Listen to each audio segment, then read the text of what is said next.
많은 사람들 다 각각 자기 이름을 가지고 있죠. 그 많은 이름들 가운데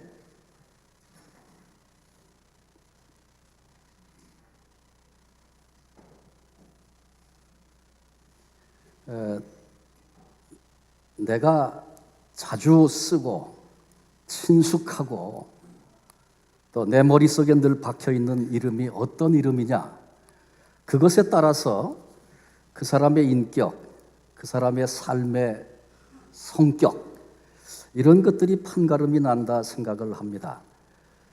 지금은 우리가 휴대폰을 쓰기 때문에 그런 일이 별로 없습니다만은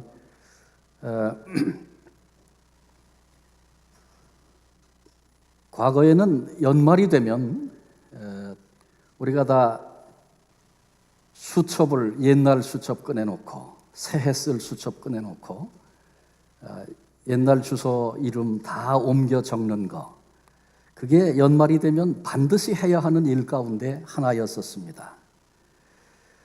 그때 일을 한번 좀 돌아다 보십시오.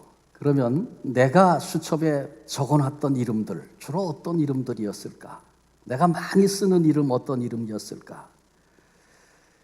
수첩을 펴보니까 지금 전화기 똑같죠. 펴보니까 거기에 노래방 전화번호, 유흥업소 전화번호 가득 차 있으면 그 사람은 노는 거 무척 좋아하는 분이든지 아니면 그런 쪽에 비즈니스를 하는 분일 수 있겠죠.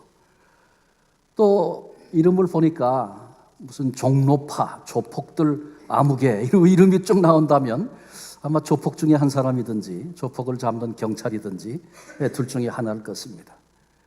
또 거기 보니까 깨알 같은 글씨로 써놨는데 아무개 얼마, 아무개 얼마 이러고 돈하고 이름하고 쭉 써 있다면 아마 그 사람은 돈놀이 하는 사람이든지 외상값을 받아내야 하는 사람이든지 아마 그럴 것입니다.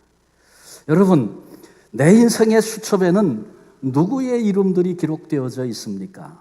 내 머릿속에 기억되는 이름은 어떤 이름들입니까? 한 사람이 제일 믿었던 친구로부터 배신을 당했답니다. 그래서 그 일을 통해서 경제적으로, 정신적으로 손해와 상처를 많이 입었다는 것입니다.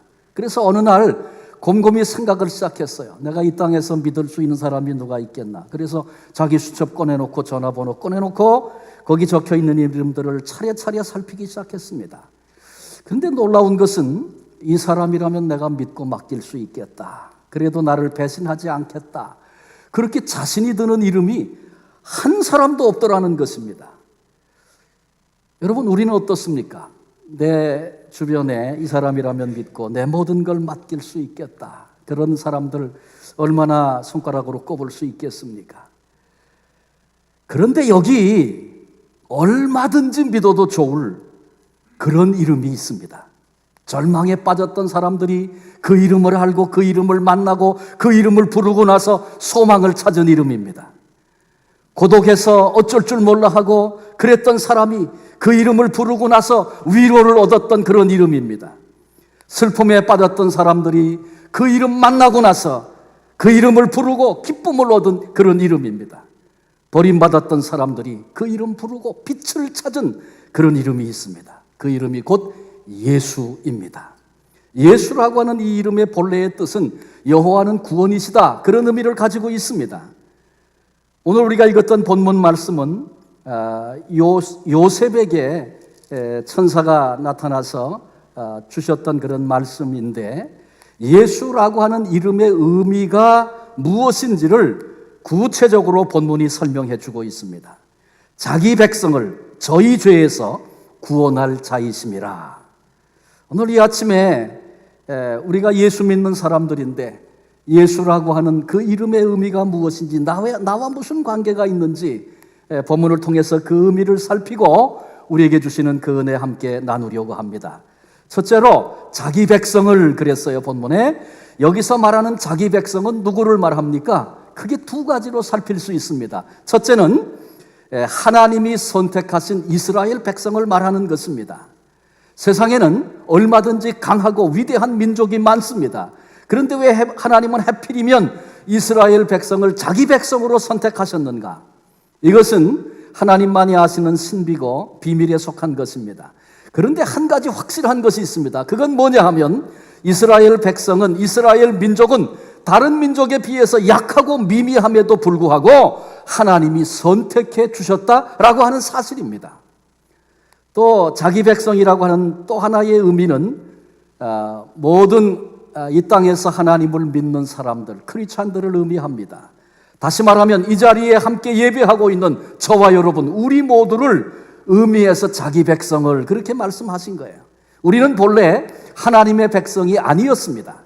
바울이 에베소서 2장 12절에 이렇게 말합니다. 그때에 너희는 그리스도 밖에 있었고 이스라엘 나라 밖의 사람이라 약속의 언약들에 대하여는 외인이요 세상에서 소망이 없고 하나님도 없는 자이더니. 본래 우리의 존재, 우리의 모습이 이와 같았다는 것이죠. 유대인들이 그렇게 멸시하던 이방인이 바로 저와 여러분 우리들입니다. 그때는 우리가 그리스도 밖에 있었고 이스라엘 나라 밖에 있었고 약속의 언약들에 대하여 외인이고 세상에서 소망이 없고 하나님도 없던 자들이 저와 여러분 우리들이었습니다. 그런데 계속해서 이 에베소서 2장 13절은 이렇게 말합니다. 이제는 전에 멀리 있던 너희가 그리스도 예수 안에서 그리스도의 피로 가까워졌느니라. 2장 19절에 그러므로 이제부터 너희는 외인도 아니요 나그네도 아니요 오직 성도들과 동일한 시민이요 하나님의 권속이라. 이 앞에 읽었던 말씀들을 종합해 보면 하나님께서 우리들이 원래 이방인이고 이 은혜와 상관이 없던 자들이었는데 하나님이 우리를 자기의 백성으로 삼아 주셨다. 이런 결론 앞에 우리가 서게 됩니다. 이스라엘 백성이 약하고 미미하지만 하나님이 선택하여 자기 백성 삼으셨습니다. 저와 여러분 우리는 다 약하고 미미한 존재들입니다. 이방인에 불과한 사람들이었습니다. 그런데 하나님이 우리를 선택하셔서 하나님의 백성, 자기 백성 삼아 주신 것입니다. 하나님의 백성, 이는 아주 존귀하고 아름다운 이름입니다. 복된 신분을 드러내고 있습니다.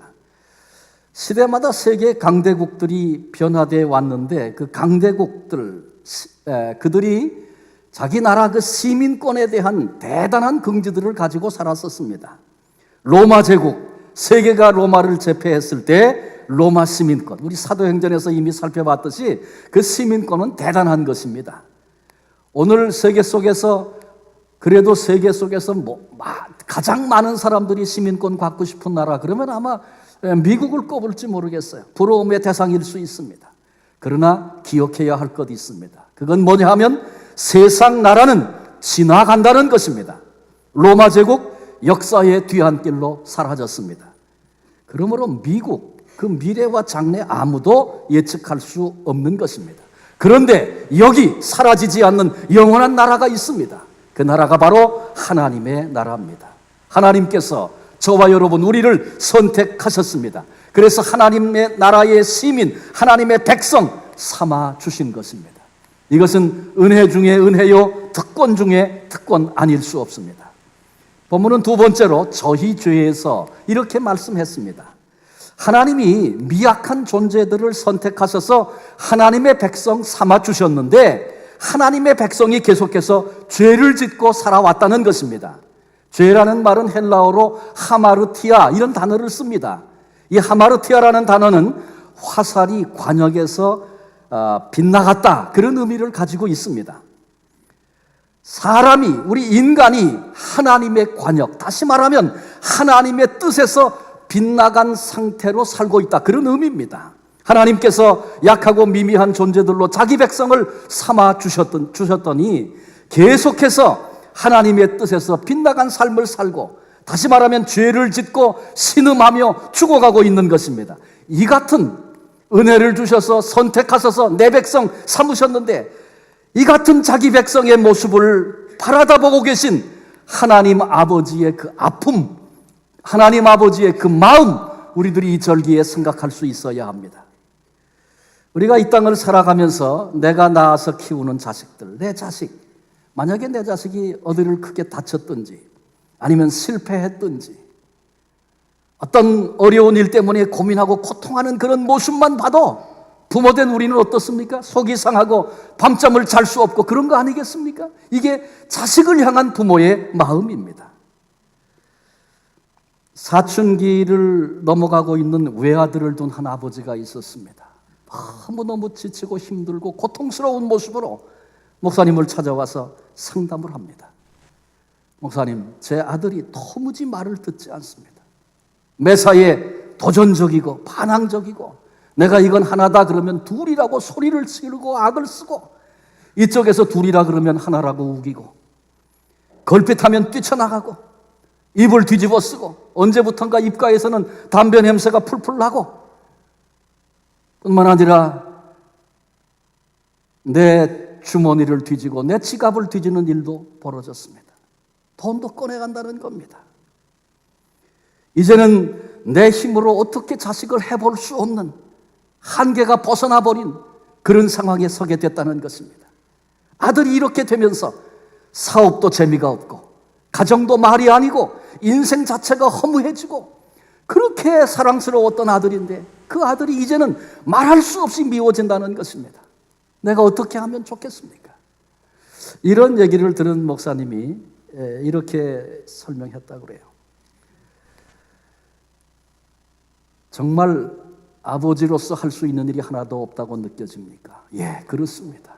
그렇다면 다 내려놓으세요. 다 내려놓으세요. 뭐 하려고 하지 마세요. 그리고 오히려 이제는 생각을 바꿔서 하나님 아버지, 나를 향한 하나님 아버지의 마음이 어떨까? 하나님 아버지의 심정을 이해해야 한다고 이야기를 시작했다는 것입니다. 모든 사람들, 대부분의 부모들, 자기 자식 때문에 탄식하고 아파할 줄은 압니다. 그러나 나 때문에 지금 이 순간에도 괴로워하시고 아파하시는 하나님의 아버지의 그 심정은 별 관심이 없습니다.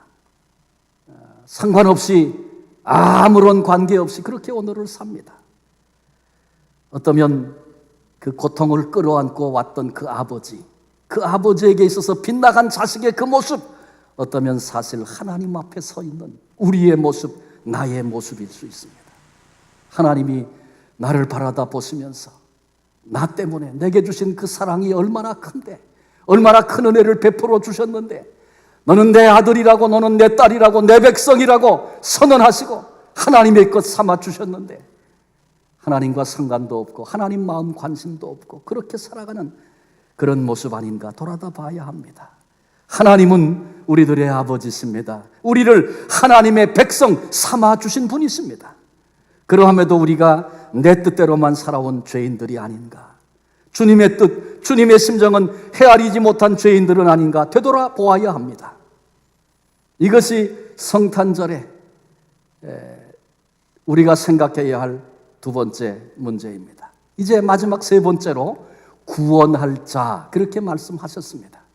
구원할 자. 구약에서 구원이라는 단어 자체가 성경에 530번이 넘게 쓰였으니까 굉장히 많이 사용된 단어입니다.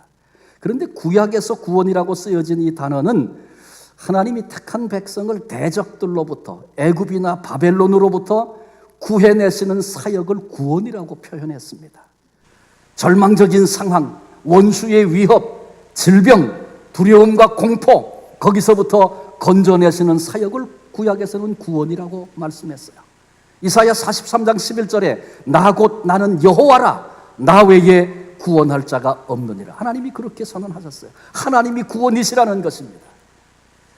여기서 구원의 성격을 발견합니다. 구원이란 내가 나를 위험과 어려움으로부터 구출해내고 구원해내는 것이 아닙니다. 그렇게 할 수 없는 것이죠. 내가 물에 떠내려가면서 내가 내 머리를 잡아서 건져낼 수 있습니까? 불가능합니다. 하나님이 우리를 구해 주시는 것입니다. 이스라엘 민족이 애굽에 내려가서 430년을 살게 됐습니다. 그 세월을 살아가면서 온갖 수모와 학대를 받으며 종노릇을 합니다. 얼마나 고통스럽고 힘들었는지 그때 하나님께 부르짖었잖아요. 그런데 그들의 마음 속에는 이런 고통, 우리를 얽어매고 있는 이런 상황에서 우리가 풀려나 자유를 얻고 해방이 될 것이다, 꿈도 꿀 수 없는 일이었습니다. 오늘 생명을 부지하고 살아남는 것도 힘든 그런 형편이었습니다. 그런데 하나님께서 그날을 위해서 미리 모세라고 하는 한 인물을 미리 준비하셨습니다. 그리고 결단하게 하시고 그를 마침내 보내셔서 이스라엘 민족을 구원하시는 놀라운 역사를 행하셨습니다. 그러므로 하나님이 이루어내시는 구원, 사람이 못하는 일을 하나님이 하시는 겁니다. 사람이 결코 해결할 수 없는 그 일을 하나님이 해결하시는 것입니다. 신약에 와서 구원의 뜻은 더 분명하고 확실해졌습니다. 바울 서신 가운데 로마서에 보면 로마서 3장 10절에 이렇게 말합니다. 의인은 없나니 하나도 없으며. 이것이 성경이 보고 있는 인생관입니다. 우리가 하나님 앞에 어떤 존재인가를 설명하시는데 너 됐어. 너 정도면 됐어. 괜찮아. 그렇게 하나님께서 보시고 의롭다고 인정할 만한 사람이 이 땅에 의인은 없나니 하나도 없다. 한 명도 그렇게 하나님 의 앞에 설 수 있는 사람이 없다고 성경은 말씀하고 있습니다. 로마서 3장 23절은 모든 사람이 죄를 범하였음에 하나님의 영광에 이르지 못하더니 그렇게 말씀했습니다. 여기 말씀하고 있는 모든 사람에서 벗어날 수 있는 사람이 있나요? 아무도 없다는 것이죠. 저와 여러분, 이 자리에 있는 우리 모두, 우리의 자녀, 이 땅을 살아가고 있는 모든 인생, 심지어 성자라고 불려지는 그 어떠한 사람이라도 하나님 앞에 죄를 범한 존재라고 성경은 그렇게 말씀하고 있어요. 그래서 이 로마서가 인간이 어떤 존재인지, 죄에 얽매여서 죄인으로 살아가고 있는 우리의 죄악을 그렇게 고발하고 있는 겁니다. 로마서 6장 23절은 그 다음에 이렇게 말합니다. 죄의 싹은 사망이다. 모든 사람이 예외 없이, 한 사람도 예외 없이 다 죄를 범했는데 그 죄의 결과는 사망이라고 선언하고 있는 겁니다. 이 이상의 말씀을 종합해 보면 죄를 지면 반드시 죽습니다. 그것은 첫째 사망만 얘기하는 것이 아니라 영원한 형벌, 둘째 사망을 의미하고 있는 그런 말씀이죠. 그런데 모든 사람이 죄를 짓는 존재로 전락해버리고 말았다는 것입니다. 하나님이 당신의 백성으로 뽑으시고 삼아주셨는데 결국은 모두가 다 죄를 짓는 존재로 전락한 것입니다. 그런 거로 나 할 것 없이, 너는 좀 낫고 나는 좀 덜하고 그런 거 아무것도 상관없이 모든 인생 너나 할 것 없이 영원한 멸망과 형벌이 우리 앞에 놓였습니다. 스스로 어찌할 수 없는 그런 지경에 우리 모두가 다 처하게 된 것입니다. 그런데 그런 인생에게 복음이 들려왔습니다. 하나님이 하나님의 음성을 들려주셨습니다. 요한복음 3장 16절에 하나님이 세상을 이처럼 사랑하사 독생자를 주셨으니 이는 그를 믿는 자마다 멸망하지 않고 영생을 얻게 하려 하심이라.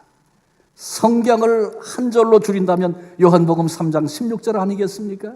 복음 중에 복음입니다. 우리는 죄와 허물로 말미암아 멸망하고 죽을 그런 인생들인데 하나님께서 자기 백성을 구원해 내시려고 관역에서 벗어나 선택해 주셨음에도 불구하고 죄 가운데 살고 있는 인생들 그냥 모른다 버려두지 않으시고 자기 백성 구원하시려고 하나님이 독생자를 보내주신 것입니다. 독생자 예수 그리스도 인간의 몸을 입고 이 땅에 오셨습니다. 그리고 우리를 구원하시려고, 저와 여러분 나를 구원하시려고 우리 주님이 십자가에 죽으셨습니다. 우리가 받을 저주를 주님이 몸으로 받으셨습니다. 내가 죽어야 할 죽음을 주님이 친히 담당하신 것입니다. 예수님께서 그렇게 말씀하셨죠. 내가 온 것은 섬김을 받으려 함이 아니다. 오히려 섬기려 하고 자기 생명을 대속물로 주기 위해 내가 왔노라. 주님이 그렇게 선언하셨어요. 주님은 말씀 그대로 당신의 생명을 우리를 위해서, 나를 위해서 십자가 위에서 내어주셨습니다. 요한복음 3장 18절에 그를 믿는 자는 심판을 받지 아니하는 것이요 믿지 아니하는 자는 하나님의 독생자의 이름을 믿지 아니함으로 벌써 심판을 받은 것이니라. 그 큰 사랑으로 십자가에 죽으신 아들의 이름을 믿는 자에게는 심판이 없다. 왜? 심판을, 내가 받아야 할 심판을 주님이 대신 받아 주셨기 때문에. 그러니 그 아들의 이름을 믿는 것은 그렇게 복된 것입니다. 그 이름 부르고 그 이름 믿으면 심판이 없다고 하나님이 선언해 주셨습니다. 동시에 아들의 이름을 외면하고 믿지 않는 것은 하나님께서 먼저 찾아오시고 가장 큰 사랑을 주셨음에도 불구하고 그 사랑을 거절하고 외면하는 죄이기 때문에 벌써 심판을 받았다. 성경은 그렇게 말합니다. 남북전쟁이 벌어지고 있을 때 한 병사가 총상을 입고 이제 죽어가고 있었답니다. 그런데 그때 그 곁에 가까운 친구 하나가 그를 붙잡아주고 안심하도록 위로해주고 그 고통의 자리에 함께 있었다는 것입니다. 이 죽어가던 병사가 편지를 자기 아버지에게 편지를 하나 쓰고 자기 이름을 사인을 했어요. 그리고 내가 죽거든 마음 아파할 내 아버지에게 이 편지를 꼭 좀 전해달라고 유언처럼 그렇게 남기고 죽었습니다. 전쟁이 끝났습니다. 전쟁터에서 친구를 잃었던 이 병사가 친구의 아버지를 찾았습니다. 이름을 가지고 그 아버지를 찾았더니 북부지방에 아주 유명한 판사라는 사실을 알게 됐습니다. 친구의 아버지를 찾아가서 자기 친구가 죽으면서 기록한 편지, 그 아버지에게 줬습니다. 그랬더니 그 아버지가 눈물을 흘리면서 그 편지를 뜯어서 보기 시작했어요. 아버지, 나는 싸움터에서 죽어가고 있습니다. 그런데 이 고통스러운 순간에 사랑하는 내 친구가 내 옆에 있어줘서 내가 평안할 수 있습니다. 아버지가 나 대신 이제는 내 친구가 평안할 수 있도록 그렇게 도와주세요. 그리고 아들 찰리, 자기 이름을 거기다가 썼습니다. 아버지가 자기 아들의 그 마지막 편지를 보고 그 편지를 들고 온 자기 아들의 친구에게, 여보게, 이제 자네는 내 아들일세. 그리고 아들의 친구를 아들처럼 아들로 삼고 자기가 도울 수 있는 모든 것으로 그 생애와 삶을 도왔다는 것입니다.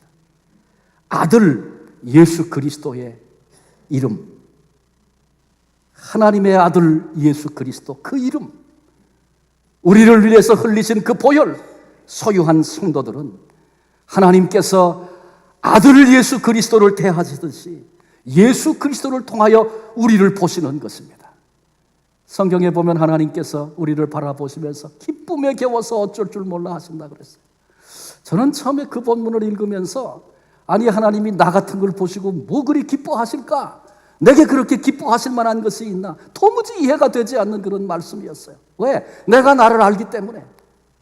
그런데 나중에 깨달아진 게 있어요. 그건 뭐냐 하면 하나님이 그냥 나를 보시는 것, 그 죄악되고 못되고 끝난 인생, 그런 나를 보시는 것이 아니라 나를 위하여 대신 피 흘리고 죽으신 예수님을 통하여 나를 보시고 한 번도 범죄한 적이 없는 자처럼 그렇게 기뻐하시고 나를 사랑하신다는 하나님 아버지의 마음을 깨닫게 됐습니다.